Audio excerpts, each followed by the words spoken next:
ശ്രീ ജലീൽ, കേരളം മതേതരമാണല്ലോ അല്ലേ? മതേതരത്വം ഉയർത്തിപ്പിടിക്കുന്ന, മതനിരപേക്ഷത ഉയർത്തിപ്പിടിക്കുന്ന രാജ്യത്തെ ഒരു പ്രത്യേക സംസ്ഥാനമാണല്ലോ കേരളം.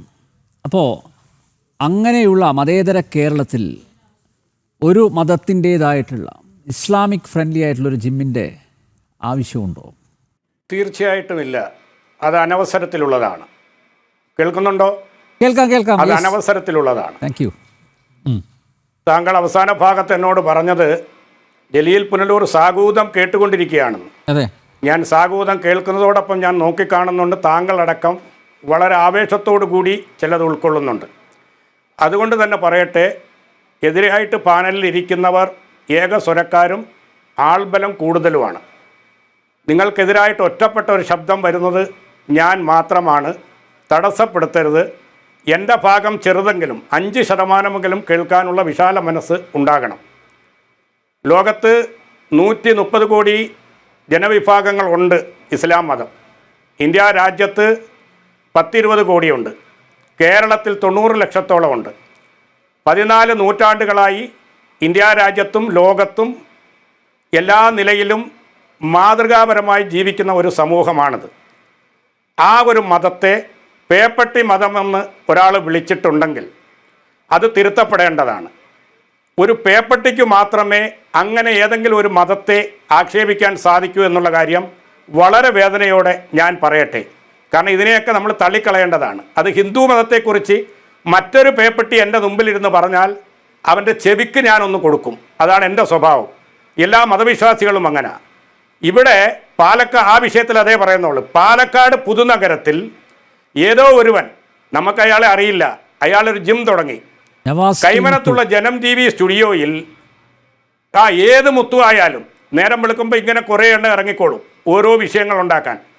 ഇതൊന്നും ഈ പറയപ്പെടുന്ന ഇസ്ലാമിക ശരീഅത്തുമായി ബന്ധപ്പെട്ട ഒന്ന് അല്ല എന്ന് ഞാൻ നിങ്ങളോട് പറയുകയാണ്. നിങ്ങൾക്കത് മനസ്സിലാകണമെന്നുള്ള ആഗ്രഹത്തോടു കൂടിയാണ് ചോദ്യം ചോദിക്കുന്നതെങ്കിൽ വളരെ വിശാല ഹൃദയത്തോടു കൂടി ഞാൻ പറയുന്നു, ഇസ്ലാമിക ശരീഅത്തിൽ അങ്ങനെ ഒരു ജിം ജിഹാദ് ഇല്ല. ഇത് കുറേ കാലമായിട്ട് ഇവിടെ പറയുന്നു തീറ്റ ജിഹാദ്, ഹലാൽ ജിഹാദ്, വിദ്യാഭ്യാസ ജിഹാദ്, ഇങ്ങനെ കേട്ടു തഴമ്പച്ചതിൻ്റെ ആവർത്തനം മാത്രമാണ്. ഇസ്ലാമിൽ ജിം തന്നെ ഇല്ല. ഇസ്ലാമിൻ്റെ ജിം എന്താണെന്ന് ചോദിച്ചാൽ രാവിലെ 3:30 മണിക്ക് എണീറ്റ് പ്രഭാത നമസ്കാരം നടത്തിയിട്ട് ഹിന്ദു മതത്തെപ്പോലെ ലോക സമസ്ത സുഖിനോ ഭവന്തു എന്ന് പറയുന്നത് പോലെ സമസ്ത ലോകവും സമസ്ത മനുഷ്യരും ഒന്നായിരിക്കട്ടെ എന്ന് പ്രാർത്ഥിച്ചുകൊണ്ട് തുടങ്ങണം. പള്ളിയിൽ പോകണം. ആ പോകുന്നത് നടന്നു പോകണം. അതാണ് ഒരു വിശ്വാസിയുടെ ജിം എന്നാണ് ഞാൻ പഠിച്ചിട്ടുള്ളത്. തിരിച്ചും നടന്നു വരണം. എന്നിട്ട് പ്രഭാതത്തിൽ ഒരു കട്ടൻ ചായയും കുടിച്ചിട്ട് പാടത്ത് പോയി പണിയെടുക്കണം. അല്ല, ഇന്നത്തെ ഈ കാലഘട്ടത്തിൽ വരേണ്യവർഗം തിന്ന് കൊഴുത്ത് മേധിച്ചു നടന്നതിനു ശേഷം ആരോഗ്യം സംരക്ഷിക്കാൻ പോകുന്ന ഈ ജിമ്മ് അത് ശരിയത്തല്ല, അത് ഇസ്ലാമിസമല്ല, അത് ഹിന്ദുസമല്ല, അത് മനുഷ്യപരമല്ല. അതൊക്കെ വർത്തമാന കാലത്തിൻ്റെ ഒരു അപജയമായിട്ട് മാത്രമേ എനിക്ക് കാണാൻ സാധിക്കൂ.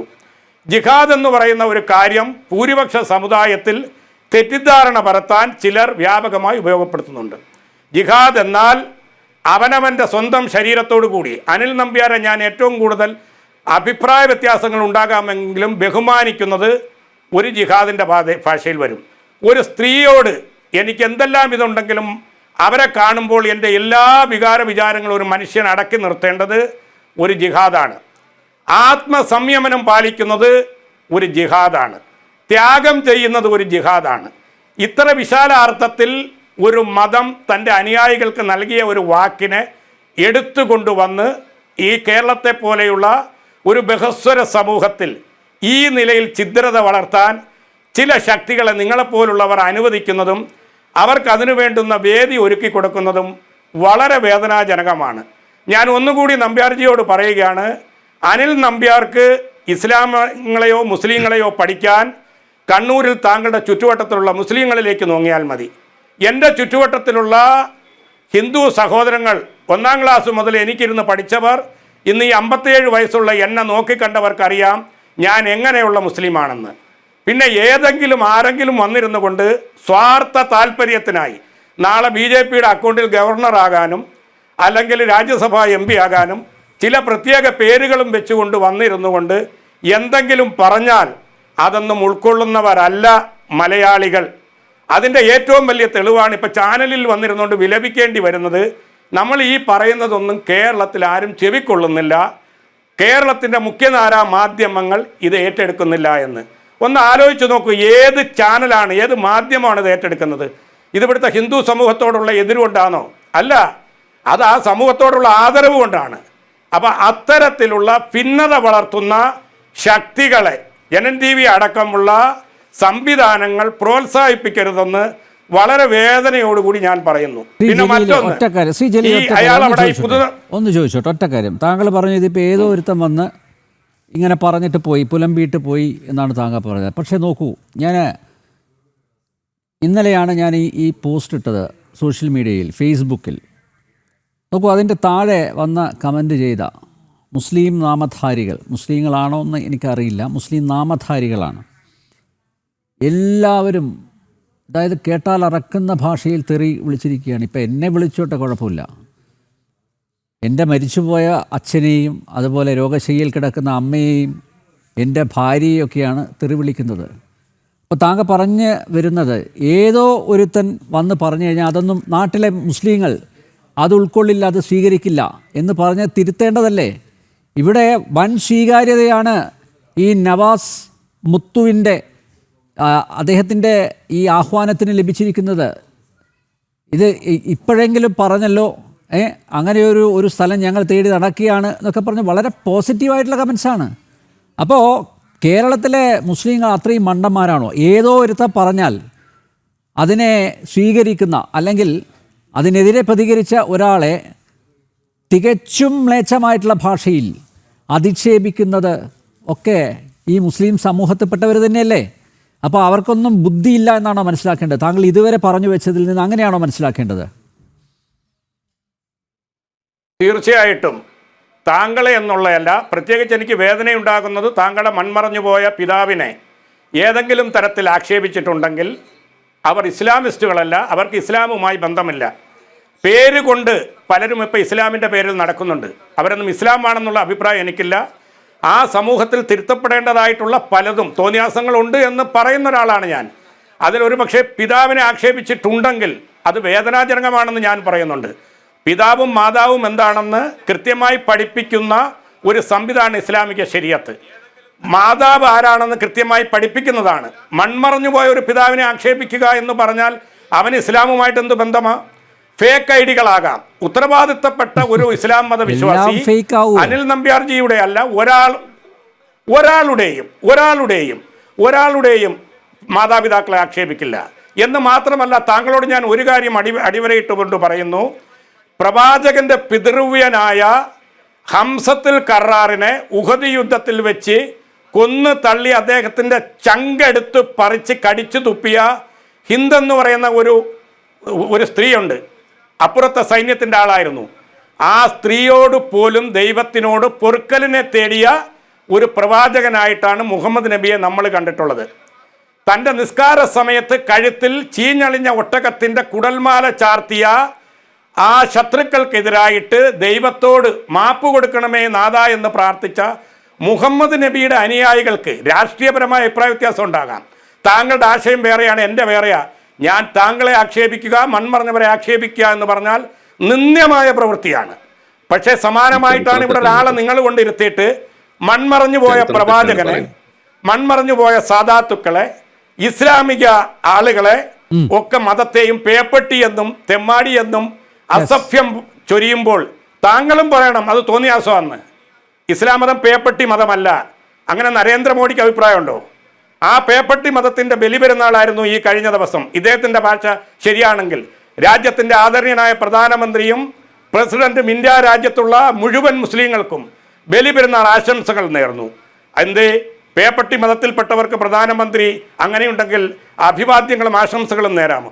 അപ്പൊ ഇത്തരം ഛിദ്രശക്തികളെ, ഏതെങ്കിലും സ്വാർത്ഥ താല്പര്യത്തിന് വേണ്ടി ഒത്തുകൂടുന്നവരെ നിങ്ങൾ നിലയ്ക്ക് നിർത്തിയേ മതിയാകൂ.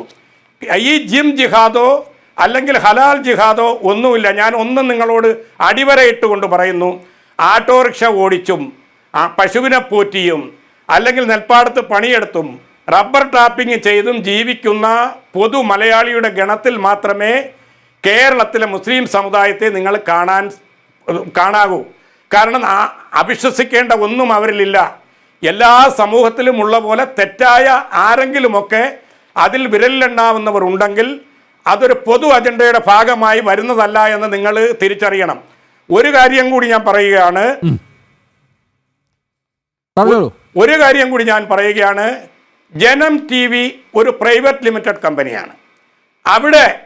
അവിടെ കയറി വരുമ്പോൾ സെക്യൂരിറ്റി ചോദിക്കും എവിടെ പോകുന്നു എന്ന്.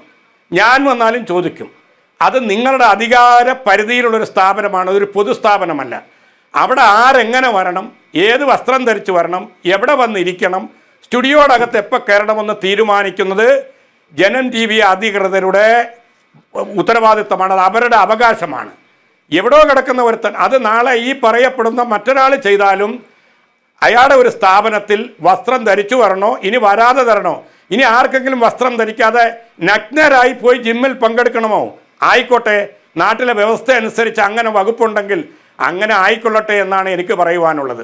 അതല്ലാതെ ഏതെങ്കിലും സ്ഥലത്ത് കിടക്കുന്ന ആരെങ്കിലും ഒറ്റപ്പെട്ട് നടത്തുന്ന ഈ സംഭവ വികാസങ്ങളെ ഉയർത്തിക്കാട്ടിക്കൊണ്ട് നാടിൻ്റെ ഭാവിക്ക് കരുത്തേകേണ്ട മതനിരപേക്ഷതയ്ക്ക്, നാടിൻ്റെ സമാധാനത്തിന് അഭംഗി വരുത്തരുത്. പിന്നെ ഒരു കാര്യം കൂടി പറയാം. പാകിസ്ഥാനിൽ ജുമാ നിസ്കാരത്തിന് പോയാൽ തിരിച്ചു വരാൻ സാധിക്കില്ല, കാരണം അതൊരു ഭീകര രാഷ്ട്രമാണ്. നേപ്പാളിൽ പല ഭാഗത്തും അമ്പലങ്ങളിൽ പോയാൽ സ്ഫോടനം നടക്കുന്നുണ്ട്. അത് ആ രാജ്യത്തിൻ്റെ ആഭ്യന്തര കാലമാണ്. സൗദി അറേബ്യയിൽ നടക്കുന്നില്ലയോ, റോമിൽ നടക്കുന്നില്ലയോ, വ്യത്യസ്ത വിഭാഗങ്ങളിൽപ്പെട്ടവർ ബോംബ് സ്ഫോടനത്തിൽ പ്രതികളാക്കപ്പെടുന്നില്ലയോ? അമ്പലത്തിൽ പണ്ടാരം മോഷ്ടിച്ചതിന് ഇന്നലെ ഒരു പേരുകാരനെ അറസ്റ്റ് ചെയ്തിട്ടുണ്ട്. അതിൻ്റെ അർത്ഥം ഈ നാട്ടിലെ ഹിന്ദുക്കളെല്ലാം പണ്ടാരക്കള്ളന്മാരാണെന്നാണോ? ഒറ്റപ്പെട്ട സംഭവങ്ങൾ ഒരു മതത്തിൻ്റെ മേൽ ചാർത്തി കൊടുക്കുന്നത് നിരുത്തരവാദപരമാണ്, വേദനാജനകമാണെന്നേ ആ വിഷയത്തിൽ എനിക്ക് പറയാനുള്ളൂ. ഓക്കെ, ഞാൻ ഇതുമായി അതായത് ഈ ഇസ്ലാമിക തീവ്രവാദവുമായി ബന്ധപ്പെട്ട അല്ലെങ്കിൽ ഇസ്ലാമികവൽക്കരണവുമായി ബന്ധപ്പെട്ട വിഷയങ്ങൾ ഈ പ്ലാറ്റ്ഫോമിൽ ചർച്ച ചെയ്യുമ്പോഴൊക്കെ ഞാൻ ജലീൽ പുനലൂരിനോടും അതോടൊപ്പം ആഷിം അരിയിലിനോടൊക്കെ ചോദിക്കുന്നൊരു ചോദ്യമുണ്ട്. ഇപ്പോൾ താങ്കൾ പറഞ്ഞ ഏതോ ഒരുത്തം വഴിയെ പോകുന്ന ഒരു വഴിപോക്കം വന്നിട്ട് എന്തൊക്കെയോ വിളിച്ചു പറഞ്ഞു, അതൊന്നും കാര്യമാക്കേണ്ടത്. അങ്ങനെയാണെങ്കിൽ ഇത്ര സമയമായിട്ട് എന്തുകൊണ്ട് പൗരോഹിത്യത്തിൻ്റെ പ്രതിനിധികൾ പ്രതികരിച്ച് കണ്ടില്ല?